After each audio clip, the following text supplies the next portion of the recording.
Bienvenidos a Protagonistas de la Neurodiversidad en el Trabajo, el ciclo de entrevistas a gestores del cambio en organizaciones que marcan el camino llevando adelante iniciativas concretas de incorporación de la neurodiversidad en sus estrategias de diversidad, equidad e inclusión. Soy Fer Rivera y tengo el gusto, el agrado y el honor de presentar a Mariano Castro, que es presidente de la Comisión de Recursos Humanos de la Federación Latinoamericana de Bancos y activista comprometido con la neurodiversidad. Hola Mariano, bienvenido.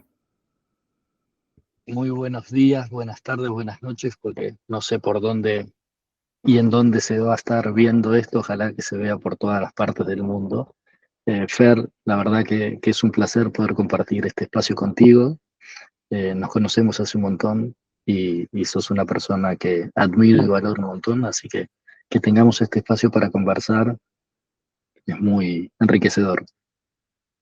Gracias Mariano, sabes que es recíproco esto y justamente el aspiracional de este ciclo es que llegue a todos los rincones de habla hispana donde tengamos la posibilidad de sensibilizar, de concientizar y de darle coraje a algunos colegas como para que puedan iniciar algunas acciones concretas de inclusión de la neurodiversidad. Así que muchísimas gracias nuevamente. Y como decíamos, yo también te conozco hace mucho tiempo como una persona sensible y conectada con lo humano. Sos una persona muy consistente que todo lo que predica lo lleva a la práctica con mucho respeto y con mucho compromiso. Entonces, mi pregunta concreta es, ¿de dónde viene tu conexión con el tema de la neurodiversidad? Qué buena pregunta. Eh, mi conexión proviene de una combinación de una experiencia personal y del compromiso hacia a la inclusión y a la diversidad. Desde la perspectiva personal, soy padre de León, mi pequeño maestro, que pudimos diagnosticarlo tempranamente de autismo, y esa perspectiva de ser padre me llevó a poder entender un montón de cosas que queríamos forzar por, por ese desarrollo que no se estaba dando como tal. Entonces, me, me enseñó a valorar más aún la diversidad cognitiva, cómo cada individuo aporta perspectivas distintas. Desde el lado profesional, mi compromiso con la inclusión estuvo siempre, se refleja en mi trabajo diario, en mis posteos, antes de León. Esto no es que León fue el disparador, no, ya venía hablando de esto. Eh, Obviamente lo que me ayudó León es a entender mi caso práctico y a poder mejorar eso que iba leyendo, porque obviamente no lo estaba viviendo. Entonces hago un esfuerzo consciente de concientizar sobre el tema para llevar el conocimiento a las organizaciones. Entonces, tengo desde el lado personal, desde el lado profesional. Eh, en redes me escriben bastante diciendo, bueno, pero también te tenés que dedicar a la inclusión a los mayores de 40, también tenés que dedicarte a otro tipo de...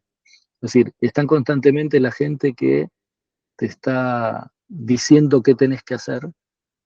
Lo que pasa que, y tienen eh, parte de verdad, porque digo, sí, hay un montón de temas a tratar. Lo que pasa que en mi caso elegí esta batalla de trabajar la neurodiversidad eh, y no, y más allá de entender que hay otras batallas de inclusiones, de discriminación y que quizás por un rol en recursos humanos también deben ser tratadas, no pueden, en mi caso no puedo tratar todas juntas. Entonces quiero hacer foco en esta en particular, en esta batalla en particular, y que el resto que opina de que te deberías dedicar a tal cosa, yo diría, empecemos cada uno desde su rol a ver cómo lo hacemos, y me parece que eso es lo más rico. Entonces me considero un activista eh, que con un deseo continuo de aprender y evolucionar. Es un campo muy, amplio esto de neurodiversidad, porque no todos son iguales. Entonces, mi enfoque siempre va a ser en intentar una sociedad y organizaciones con una mayor comprensión, con aceptación y, y ojalá que pueda ver a León en el día de mañana trabajando, que se sienta pleno, ¿no? Realizado y feliz dentro de una organización que lo recibe, que detecta, identifica y valora tus talentos y los potencia. Porque de eso se trata, ¿no? Sí, Entender nuestra función también como gestores en organizaciones de la plenitud de las personas que forman parte de las mismas. Y siempre tratamos en el ciclo de compartir algunos números que son muy potentes. Estamos hablando de 20% de la población mundial estimada por la Organización Mundial de la Salud como neurodivergentes, y particularmente, como el caso de León, el 1% de la población mundial. Es muchísima gente. Y para ir a datos concretos de empleabilidad, Estados Unidos tan solo emplea el 6% de ese universo de personas autistas o habitantes autistas que tienen en su territorio.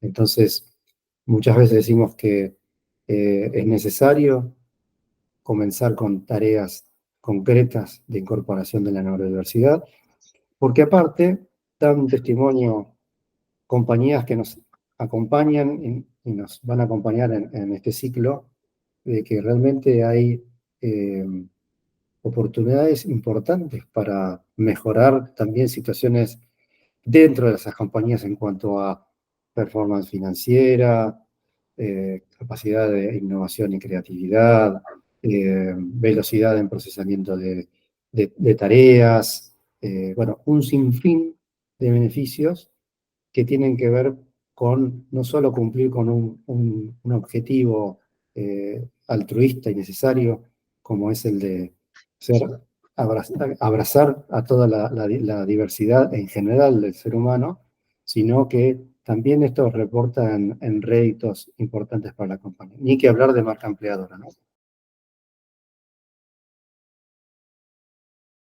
Bien, te quería preguntar una cosa en torno a este tema, porque vos mencionaste que pudiera hacer una detección temprana del diagnóstico de León. ¿Cuán importante es eso, verdad? sí, la verdad que la detección temprana y el diagnóstico correcto son cruciales porque cuando hablamos de neurodiversidad hay varias razones importantes.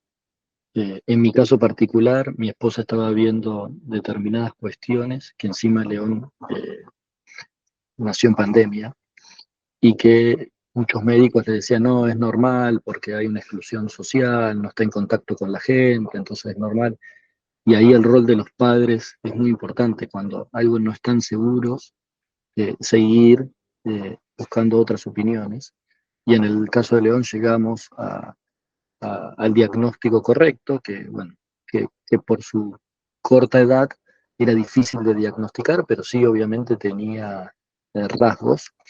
Entonces eso te permite la intervención temprana, un diagnóstico que te permite abrir acceso a intervenciones y apoyos específicos, porque de vuelta, una persona con autista, el, el desarrollo y, y la intervención es distinta. Entonces, uno quiere encajar algo en un lugar donde no entra, entonces entender o poder ser diagnosticado tempranamente eh, es- te permite generar un entorno o condiciones que permitan mejor el aprendizaje, eh, te permite también aceptar, porque hay mucha frustración en el proceso, porque si vos no entendés que tenés eh, autista o un hijo con autista, el padre fuerza a, mi hijo tiene que hablar, mi hijo tiene que, uy, ¿qué pasa? No tiene un año y no habla, entonces ahí empiezan los padres a frustrarse, uy, ¿qué le pasa? Entonces, ahí nos permitió a nosotros entender y aceptar que es crucial poder detectarlo tempranamente, porque también el niño sufre en un entorno donde si no sabes que los sonidos le pueden estar haciendo mal, eh, le puede estar afectando, si no sabes de que eh, hay determinadas cuestiones que lo alteran eh, y tratarlos de una determinada manera le puede estar generando más daño todavía, ¿no? Entonces, eh, volviendo al diagnóstico temprano, es lo mejor que puede pasar. Ahí conozco muchos adultos que no han sido diagnosticados y que cuando uno empieza a hacer esas reviews dice, ¿cómo me costó mi infancia, mi adolescencia, porque no me adaptaba? Hasta que pude decir, uy, tengo autismo. Entonces ahí es como eh, una paz diciendo, si lo hubiera sabido antes, muchas cosas no me las hubiera cuestionado o forzado a hacer lo que todo el mundo tenía que hacer, ¿no? Eh, También te permite la detección temprana hacer ajustes adecuados al contexto educativo, porque obviamente vas a las guarderías, al jardín de infantes, le decís, entonces ya hay una contención distinta. Eh, Creo que también te permite la prevención de problemas secundarios como eh, el tema de la baja estima, la ansiedad, la depresión, las dificultades sociales, esto que comentaba de que entender eh, o poder detectar esto tempranamente te permite no frustrarte como padre, ¿no? Y permite también ayudarlo al niño, en este caso, a tener un entorno eh, de acuerdo al desarrollo que él necesita. Lucidez, valentía de los papás como para encarar las cosas en el tiempo adecuado, en el momento adecuado, y como decías, establecer todos esos mecanismos de apoyo que hoy muchas instituciones educativas saben cómo llevarlas a la práctica, porque tienen justamente programas muy abiertos de verdadera inclusión e integración de los chicos, y que les permiten justamente fortalecer su autoestima, su personalidad, su camino de autoidentificación y de autorrealización. Cuando nosotros conversamos con profesionales que ya están en el mundo del trabajo, recordemos que ese es nuestro foco, hay una diferencia notable entre aquellos que fueron diagnosticados de pequeños y que fueron acompañados por sus papás y por las instituciones. Estamos hablando del jardín de infantes, de la escuela primaria, secundaria, de la universidad, que han sabido de su condición y que no solo han podido complementar determinadas situaciones, sino que han podido eh, reforzar algunas virtudes que justamente tienen. Todas personas tenemos como contrapeso de algunas debilidades que tenemos. Y, y cómo se han realizado plenamente. Tenemos miles de casos con nombre y apellido, protagonistas y personas o ejecutivos exitosos en su puesto de trabajo. Y como algunos otros que no son diagnosticados y como vos decías bien, cuando se diagnostican de adultos se les genera esa liberación, ¿no? Ese relief y decir, wow, ahora entiendo por qué pasaron las cosas que pasaron, por qué interpretaba las cosas como las interpretaba. Porque en definitiva es simplemente ese cableado diferente que nos permite recibir, decodificar la información de una forma distinta, comportarnos y actuar de una forma diferente, pero no es que haya ni malo ni bueno, es algo diferente. Y la otra cosa, que quizás es para charlarlo en otro momento, es cómo ciertos profesionales que por prejuicio, por vergüenza, por miedo a la estigmatización, a que se cierren puertas en la carrera laboral, han enmascarado y siguen haciéndolo su condición de neurodivergente. Y que eso genera también un consumo energético y una frustración muy grande cuando se llega a la casa, ¿no? Sí, un desgaste, es decir, el desgaste de energía cuando uno empieza a leer y a estudiar esto, el desgaste energético que tienen las personas con con este diagnóstico eh, es terrible. Entonces están cansadas y se esfuerzan por, bueno, no tengo que estar cansado, o se esfuerzan por ser sociables y a veces necesitan un poco más de retirarse y cargar energías a solas, y eso no significa que sea malo o bueno, significa que son distintos.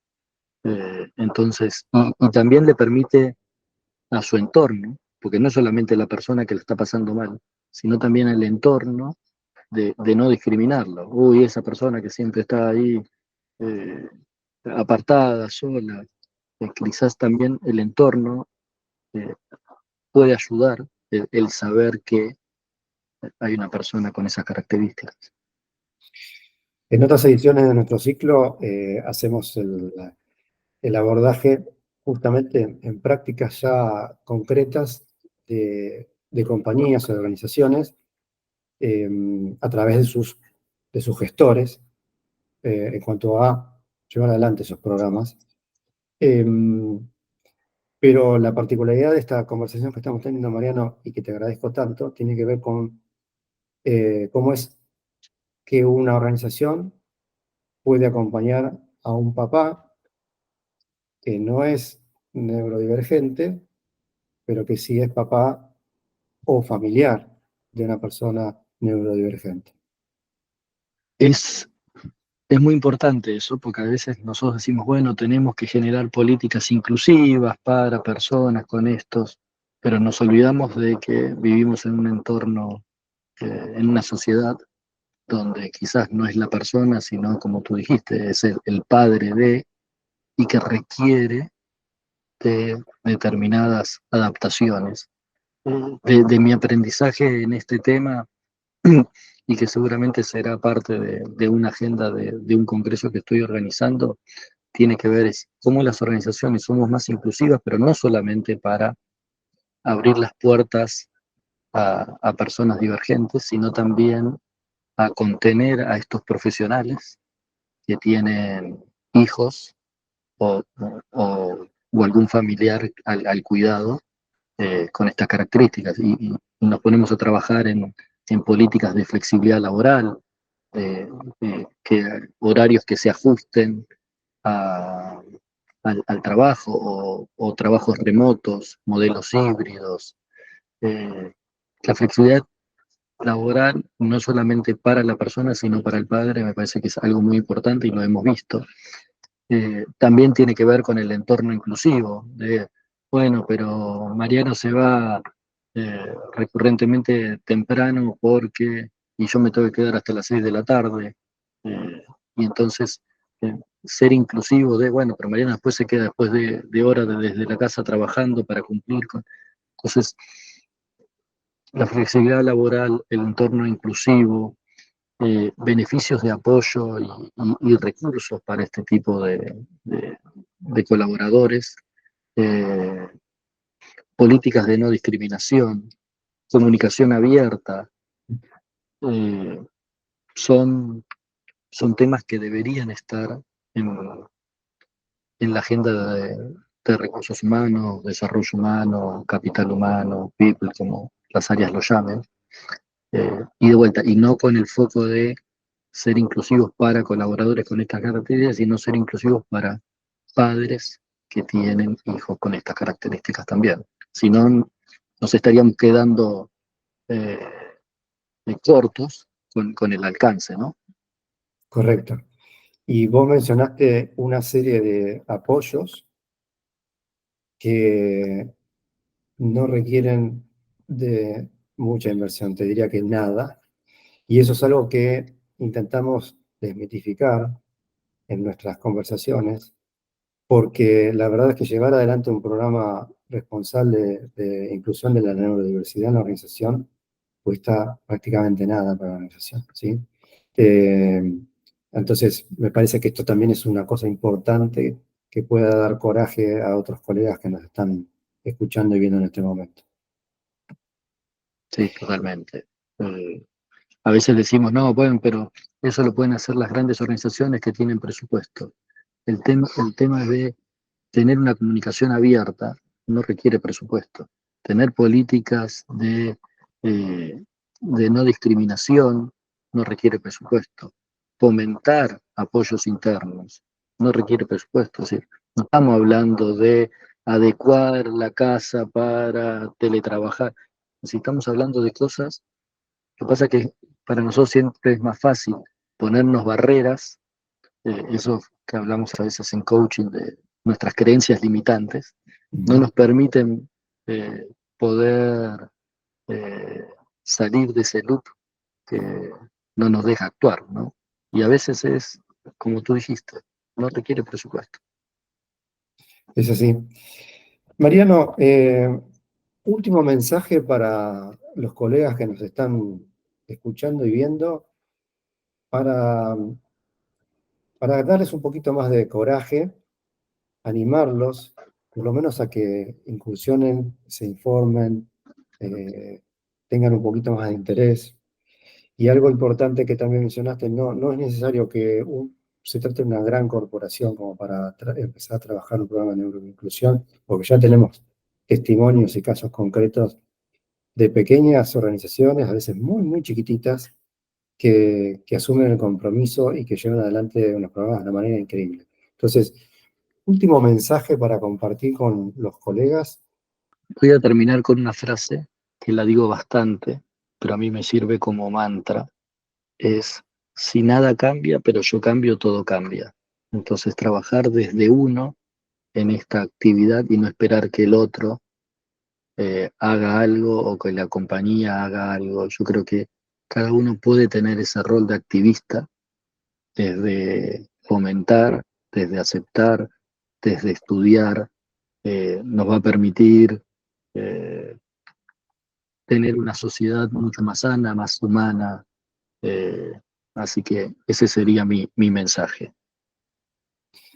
Gracias, Mariano. La verdad que fue un lujo tenerte acá. Sabes que te aprecio muchísimo, como dijimos al principio, y que hayas tenido la valentía de compartir tu caso desde otra perspectiva. Realmente es extremadamente valioso para todos. Muchas gracias, Fer. Sabes que cuentas acá con una persona que está para ayudar y encantado de estos espacios. Invitarlos a todos a seguir sumándose y me pueden seguir en redes sociales que hablo bastante de este tema. Doy fe de eso. Gracias. Bueno, amigos, nuevamente gracias por acompañarnos en este ciclo. Nos estamos viendo en la próxima edición de Profesionales de la Universidad del Trabajo.